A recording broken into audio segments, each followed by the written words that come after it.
What's up, everybody？我是你们 Kevin 教练，欢迎收看今天的节目。今天我们的 Road to a Tour 第5集，这个企划始终还没有到一个尽头，毕竟我们的考试没有顺利通过，所以我们今天又来到了 GoFit 找我们的 Michael 教练，看看他会美言我几句。好，大家好，我是 Michael。但是上次2人1球，我们这队落败是不是应该帮你找个更厉害的教练啊？其实你就够厉害，你们只是不幸真的吗？就是你队友不幸应该是关公的关系啊，关公许愿失败了。我今天带来了什么，你知道吗？东方的不行了吗？对，要我先西方的。带来了这个，平常有一个许愿的嗜好，今天带来了阿拉伯的神灯，要帮你许愿出一个新的老师过来，带领你变成一个更好的选手。新老师吗？对，没错。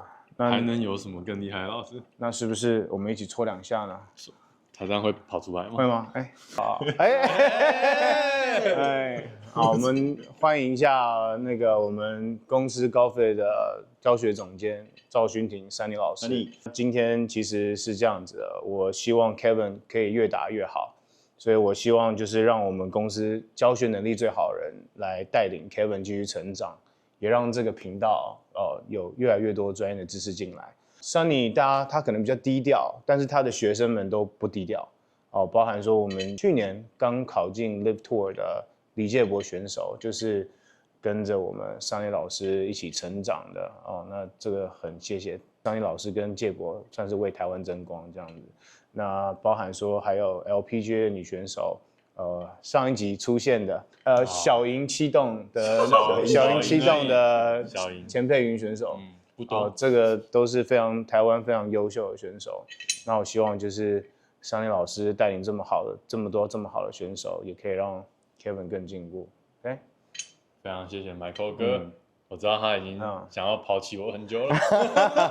我没有，压力太大了。我是怕你如果打不好的话，我会很内疚。我想说让Sunny老师让你进步稍微快一点。我带你可能要1-2年，他带你可能就1-2个月。那早该帮我换的，不好意思。对啊，那我们的目标是什么呢？预计3月会有一个 Three Bone 的资格赛。那可以。台湾的次巡赛的资格赛。那个就可以当做一个小的考试，我觉得。那是考你不是考我们。不是考他们。原来又是我的考试。对。好，那总监要出什么题目给我了？就是在这几次其实有跟 Kevin 就是有上过几次课了，然后也大概有看过他的挥杆，甚至了解他的问题。那针对他的问题的部分，我觉得他挥杆的速度其实很快那他如何创造出这么快的速度，这其实蛮重要的。那创造出速度的方式会影响到他稳不稳定。那我觉得 Kevin 本身是一个可能他爆发力比较好的，那我们可能要找到一些方式，让他比较可以更协调的，让他的力量更顺畅，使他打出可能比较他舒服的球路跟稳定的球路，这是我觉得他比较重要的部分。然后在推杆上，我觉得会稍微做一些可能想象的训练，或者是一些动作上的调整，帮助他更好。对，如果再考不过，我们再换一个教练还能换谁？再换，反正打不好都是教练的问题。帮我找 Michael 的教练来。希望可以透过Sunny哥的改造，然后让我更进步。但是我觉得还有一个很大的重点就是，毕竟也要练习，所以可能再来的教课量就也得缩减一下，安排点球的时间，不然会辜负了他们的期望。这是非常好的改变，就是希望 Kevin 在青春还在的时候，可以用自己有限的时间多去闯职业赛事。那当然，就是喜欢他的朋友们，就是在他有空的时间，还是可以给他上课，但多留点时间让他练球。没错，如果要赞助我也可以，谢谢。就不用上课，还可以练球。那太棒了。那这样最棒。好，那我们赶快看Sunny老师要怎么研究我的挥杆。他主要其实我觉得他的身体转动的力线，跟他的挥杆平面没有什么结合，现在都是比较好的。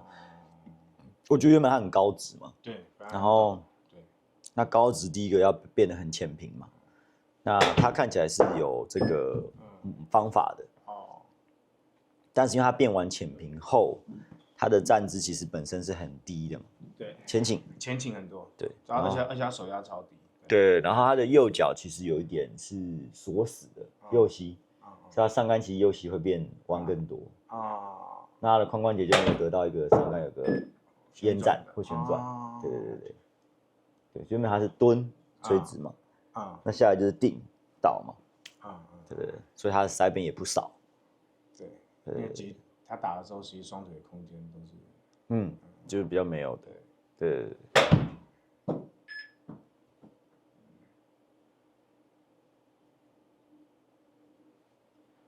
他现在这样，你这样现在这样也是平面比较已经变平了，对不对？这对你来说已经是了嘛，就是比较有释放了嘛，就是放松了。他刚下杆的角度不一样，他的弹道怎么设定？打最后打分？哦，他现在这其实可以直接讲完了吗？他其实我觉得会做的一个原因，其实是他髋关节转的时间点很慢，时间点有点晚，所以手相对快。然后他本身有点 X 腿嘛，所以他的这个髋就是有点内旋嘛，膝盖的内旋，所以他的髋关节其实没办法转动的很好。对。但我觉得他现在这样的平面已经比原本好很多了。有看起来是比较平的，对吗？对啊，所以他这里平了，他这里也比较这样子，不会像之前卡在那么硬塞的位置。而且你现在这样是几号？哦，那不深啊。不深啊。5度其实不深。男生如果挥到有一定的速度，大概都在4到5度以上。变了，和刚刚之前不太一样。最近又不太一样嘛。最近就打那个累的感觉，打晚一点放的。然后上杆变没有倒，还是对吧？倒蛮多的。但你现在已经对这上杆倒的感觉没什么感觉了吧？没有，就感觉就只是放松而已。还有自己到哪里？对，应该是。对，不太一样。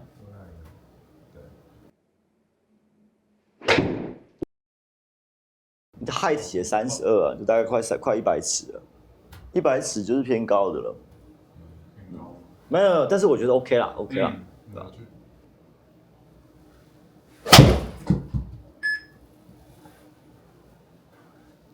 像这个，我觉得基本上就是时间点的问题。你髋关节动的时间点太慢了。就是我觉得你的下半身启动的时间点有一点晚，它跟速度没有关系，所以其实这个启动的时间当然是我们要看你的这个球杆往上去延展的时候，它是不是会有一个重量，就跟我们丢这个甩壶铃一样，可能我们把重量往上的时候，它是不是有个自然，我们不再往上出力或撑着，它会掉下来，对不对？我们在快要掉下来这个时间点，先移动我们的重心，先用右脚去推动我们的重心往左边下沉。那下沉完毕，这个是横移嘛？那横移完之后才会接旋转，然后才会去垂直的力才会回来。那现在是每个这个动作的时间点都比较慢，然后你的下半身的横移的时间跟你旋转的时间会挤在一起，所以画面上其实那个左曲的原因是因为你掉下来这一段，其实你还没旋转，它有点卡在比较右侧的位置。然后同时间赢在比较内侧位置之后，你又在这个时候快速旋转跟横移做，它就没有办法支撑的这么好，因为横移完支撑旋转，它旋转跟横移同时做，它就会倒掉，那就有点打比较硬塞。然后有一点会打到比较深的原因是，深是在球的后方击到地，它其实也不是深，原因是这个，对。所以你会觉得两者在一个蛮大的不同方向的这个拉扯上，就是我的手臂或者是我的上半身是往右延展的嘛，当我延展完毕后的往左的这个时间点，它会是一个比较大的分离的感觉，对，感觉好像往上应该要开始往下，对，但对你来说可能是，对，上下的感觉可能会比右左多，对，应该是斜右上，然后左下的感觉，对。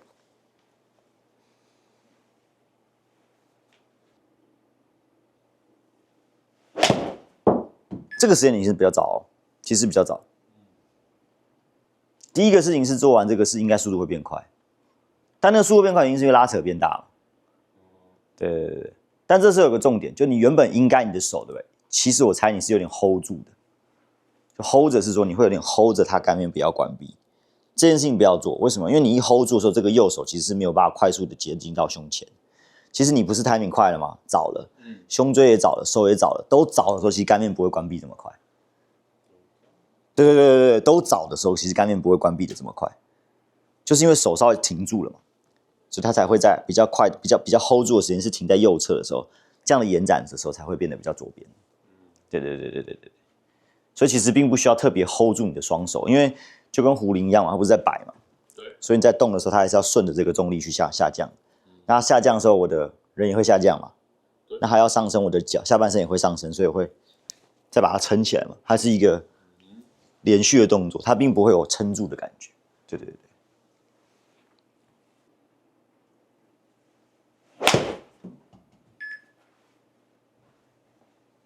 这个左边不是因为你横移多，是因为这个是因为你的上肢，看到吗？上肢是不是在这个时间点？当然，它第一个位移的右边比较多嘛，而现在比较算至中，可这边是不是锁在左侧？所以你右边的身体有点退掉嘛。好，所以这实际上这个时间点很侧倾，对。那你往左的动作就变得没办法做了，为什么？因为这里已经没有了嘛。下半身是没有了，所以你往左动作是用上半身做的，看到吗？对不对？所以你是往右倾，所以重心在左脚了，它没有空间了嘛。我这里的重心是没有空间往左边，那我的上半身这样。对，所以其实是这个身体，上次讲到的，是希望你的右边的身体还是要在这个位置，还是要稍微右侧，因为你要稳定的是上半身。对，你是要稳定的是上半身。对，所以你右边还是要在下半身还是要在右侧，上半身也是要在右侧。但我往左的时候，我是下半身也要在左侧。对。所以现在是因为是上半身下半身在左边，所以导致你不能再往左移了嘛。所以你的启动也做不太出来。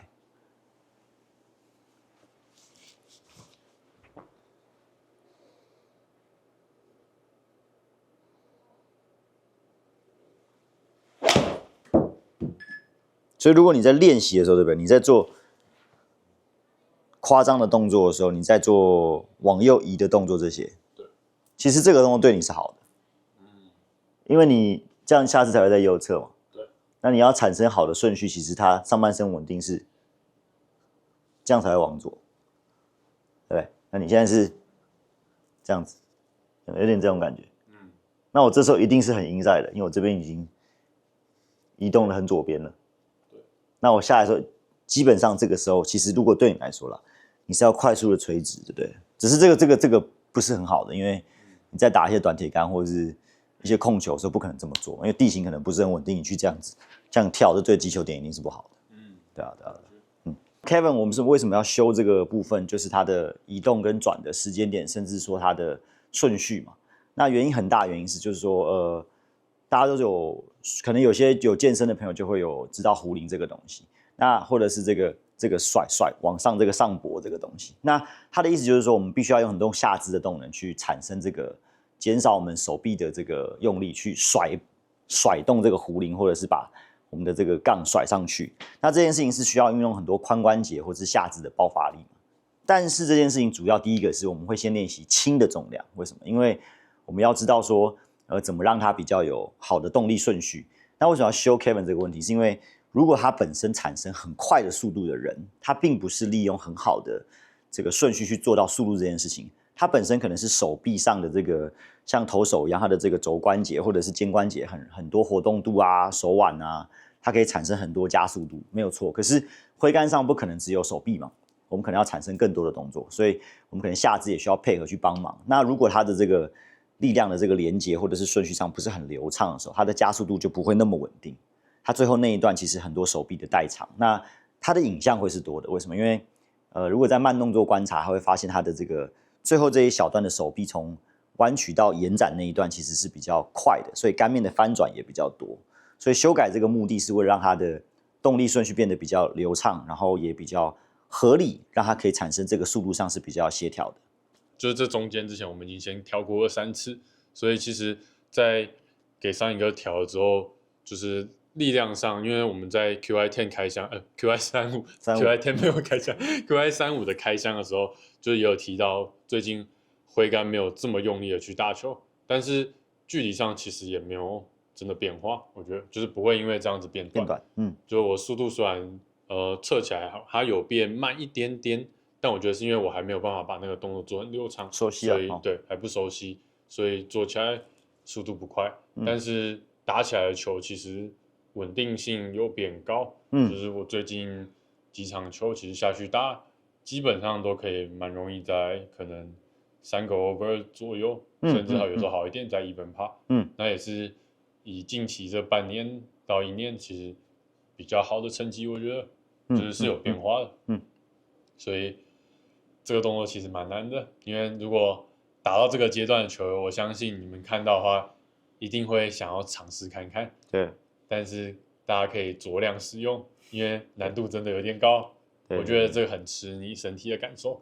对，修正这个发力的事情，我觉得不容易，是因为假设你已经打了一阵子嘛，那你对球的飞行或击球的瞬间的身体感觉或直觉这个东西有累积一段时间，所以有可能你是用一个原本的直觉打出这个球，可它并不是协调的嘛。那假设你要用一个比较不同的方式，想要打出类似的球，或许也不一定做得到，所以有可能是这个球的飞行的状态，或者是距离、吃球的这个声音或深度、杆面的击球点的角度，这些都会有一点变化，它才能搭配在一起。所以修正动力还是要修正动作，可能要稍微组合在一起修，它才有办法比较协调一些。对，要稍微多一点的调整，当然，对，非常的专业，不愧是我们立夫选手的教练。对。顺便这边可以请问一下上一个，就是如果以像介博这种等级的选手，那他如果在练习的时候，你通常都会是比较怎么样给他就是上课的内容啊，或者是一些菜单？如果以 Tour 来讲，我觉得巡回赛选手就是说，他们要的一定是更多的运动表现嘛。你说挥杆的极度的美观度，我觉得这件事情其实不是那么的重要的，而是如何你能够不受伤，对，打出低杆，然后呢可以保证你这一整年的这个身体都是比较舒服的状态去做到的。那他的用力的协调就要很顺畅。那我觉得如果对他来讲要怎么样去练习，我觉得是我们可能常常去陪他比赛嘛，那可能知道说这个球场、这个赛场上、这个天气上，我可能需要有什么样的球种、球的类型，可以说是招数啊，才能够应对这个果岭，甚至说应对这个旗杆的位置，甚至应对这个球场的所谓的就是草皮的condition 有长草啊，不同的操纵，就铁杆要怎么触球，所以这件事情就是很细腻啊。那当然就是变成说是我可能要去球场里面才能够给他更多的建议，因为可能看到了之后，我会知道说以他的身体动作，他可能要怎么做比较适合可以打出这个球，可是这绝对不是适合所有人，就变成是可能 A 是 A 的建议方式，B 可能就是 B 的，但球飞起来我们可能是要相同的效果，确实，对，这个节奏先稳定住，然后我移动，先不转，好，我移动，就下沉嘛，对不对？然后我下沉，然后我要掉下来的瞬间我再转。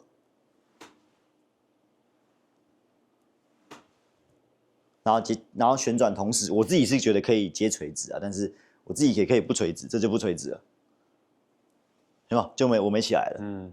那这是旋转，然后在接垂直是什么时候？这个位置的时候，到最低点的时候，你可能就要，所以追点的瞬间几乎就是要垂直完毕了，或是追点之前就要垂直完毕了，所以这个时候是移动，对不对？旋转是这一刻，垂直是这一刻。所以球杆离地面远离的时候，一定是垂直的时候。对，接近地面的时候，就远离身体的时候，它就是垂直的那一刻。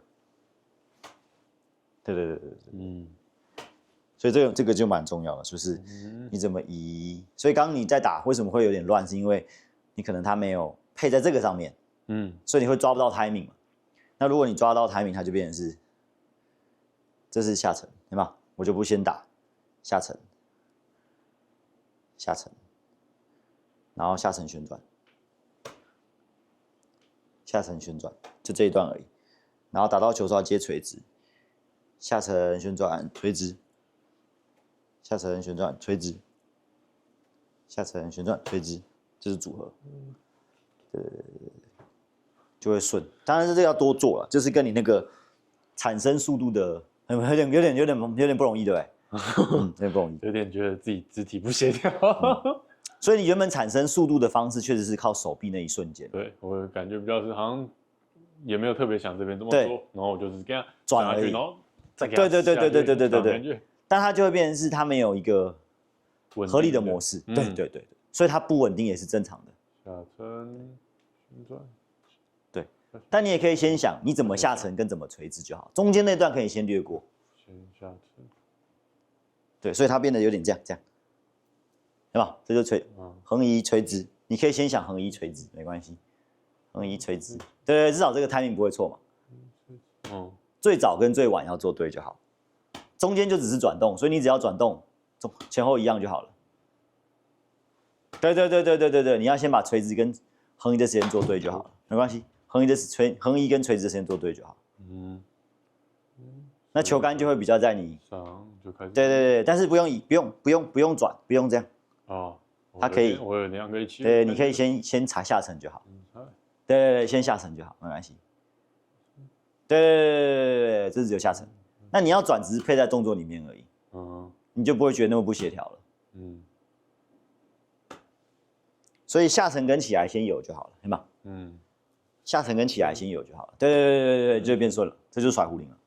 哦，这个顺多。对，有没有？所以其实是你那个这个动作里面有配在旋转里面。这就是甩动嘛，或者是硬举啊、深蹲跳啊、蹲跳的感觉。那这就是很简单，就是有一个就是一个协调性啊，这个不能说什么特别，就是一个身体的感觉嘛。对，你要随着这个直降下沉跟起来。那你现在打到右边正常啊，因为你没转嘛。对，所以你一转它就在左边了。对，其实是这个动作，所以你的画面其实才不会冲。对，上半身就不会想要一直往前去。对，因为你的动力其实不是这个组合，我知道你不是这个组合。对啊，这就不太一样嘛。有难度，得多练习。所以球杆其实在经过击到球这一区的时候，对不对？它是不是这样子？这时候是低的嘛？真的 impact 的时候，其实手早就变高了。所以你的手才可以长这样。你看，不然这样会打到地嘛？对。如果它同一个高度的时候，我是不是在边转边提高手，同时在往下？有没有？它才会变薄。其实组合这样，所以有些人说手要保持在低的，不是，是你是经过低点的瞬间，然后持续往同一个这个圆弧半径这个平面上移动上升的时候，刚好击到球，早就过了最低点了。对，它过了原本那个点，理论上，所以手打到球理论上很容易变高。垂直越多的人越容易变高，除非你很多侧倾，但难度很高。很特别嘛，所以击到球其实手不是原本的位置。所以等于击到时候早就过了，回到一开始不会这里。就是如果真的会，影像上一定是因为这个人他打的是废，他才会这么往左边转。因为他也是变远了嘛。只是他手会这么低。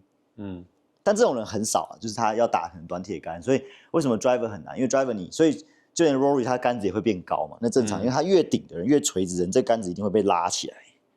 你被拉起来，它就会杆子就会变直。不然你原本以前我看你打影片上也是，你打完会有很多这样。对啊。为什么这样？因为你这边没有一个延展，就是只靠这个。那当然就是左撇比较多。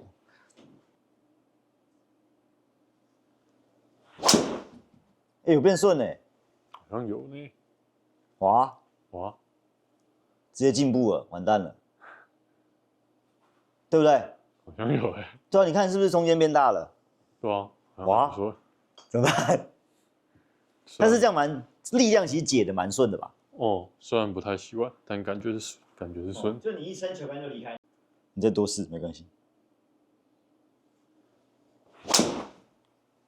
打到你内角。OK。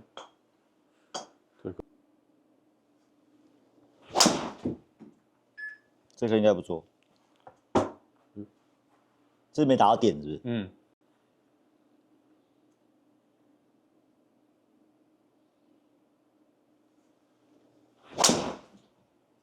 轨迹差一点，身体感觉还不错。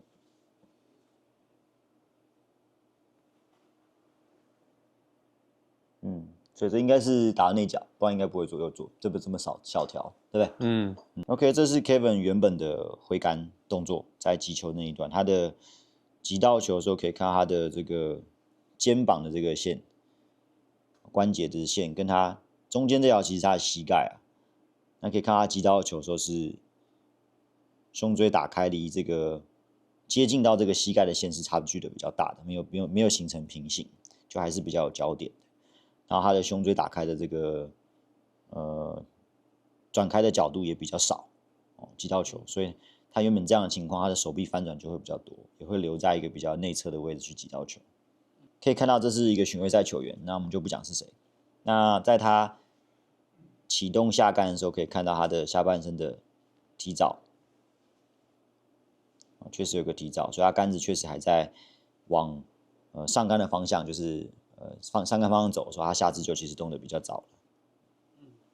那他的这个下杆的过程中，就会看到他的下肢开的这个差距是蛮大的，就大家讲这个 S factor 很大。但他下半身的支撑就可以很早，因为他下杆横移的早了，旋转的早了，支撑也早了，所以他这时候支撑住他上半身就可以很快速的追回来他的下肢。所以他的杆子刚好要经过原本这个地面垂直之前，他的上半身就已经追到他的这个膝盖的线。那我们讲这个点是因为 Kevin 也是希望他是以打一个直偏小右曲的球路为他的这个稳定球路为主去调整的。对。我们刚刚已经看完3D 了嘛，那我们如果做了这类的调整，就是做这个下杆启动的时间点，然后提早这件事情，会改善你可能胸椎在击到球的这个打开的程度，然后甚至说打开的时间比较早，并不是快哦，是早。那我们的手臂就可能可以比较延后去，或者是说比较晚的去转动这个手臂去旋转杆面，它就会比较容易打出一个小右曲球。那以练习上呢要做什么呢？我觉得可能在你的铁杆或者是 driver 都要，就是说我们在练习这个时间点这件事情，当然先决条件是我们要先感觉到这个球距啊，或者是这个球杆的质量有没有配到你的身体，说你可以感受到这个重量这件事，就是我们讲壶铃这个东西。好，那当你配到之后，我们是不是要打开的时间点去抓这件事？那假设我们这个时候我有抓到这个时间点了，但我们刚刚讲到速度不是快的嘛，对不对？所以我们可能有时候要练习，我们在6分力，就是6分力可能就是假设一个人起跑点是150好了，那6分力可能就是大概打个120、130，那我们就123的时候，我也是可以产生对的时间点跟这个顺序击到球。那我们希望它的动作完整度可能还是接近，可能至少要到3/4的收杆这样子。那可能6分力，甚至可能是7分力、8分力，我们都稍微去做一些这样的训练，这样才可以说我在球场上，不管是我在身体的状况是不是这么好的时候，我们都可以用同一个技巧的方式跟模式去打出同样质量的球，但是它可能距离不一样，但质量不会差太多。对，那可能就是你近期的练习内容，所以我们可能在球场上也会有一些动，可能是我可能要比较可以就是大力挥的嘛，那我们可能在这个节奏上一样要注意。当我们有些球场可能是比较窄的时候，我们可能也是需要有一些控球的时候，我们一样可以打出相同的技巧，打出同样的球质上球道。对，看来是有非常繁忙的功课要做，有寒假作业了。对，好，那回去的话，我们可能就先朝这个目标练习，然后呢，目标就是我们设定的资格赛。对。3月初的资格赛，对，看看希望呢可以有好成绩。对，看球道率有没有提升很多，我觉得应该是会差很多的。对，因为我觉得球道率其实算是我目前比较大的问题，因为没上球道就会导致我后面的杆可能会就铁杆也没办法发挥了，因为就在树林可能就要 lay up， 然后或者是一些困难球位。没错，所以我觉得开球成功率应该是目前我最大的状况了。没错，没错。希望能透过我们 LIV 选手的教练桑尼哥有所改善这项目标。没问题。下一集的企划呢，就会是去台北球场，让桑尼哥带我下场，看看究竟我在场上到底都在搞什么花样。因为我觉得这边练习场其实还 OK 了，已经有好转，但是场上的表现应该是最重要的。会有一些可能比较窄的洞啊，或者关键时刻，像他刚刚说到一些方法、一些技巧，那我们就直接看实战，到时候会遇到什么状况，再麻烦桑尼哥给我们一些指点。那如果喜欢我们的影片，记得按赞、订阅、分享、开小铃铛。我是你们 Kevin J， 下期见。拜拜。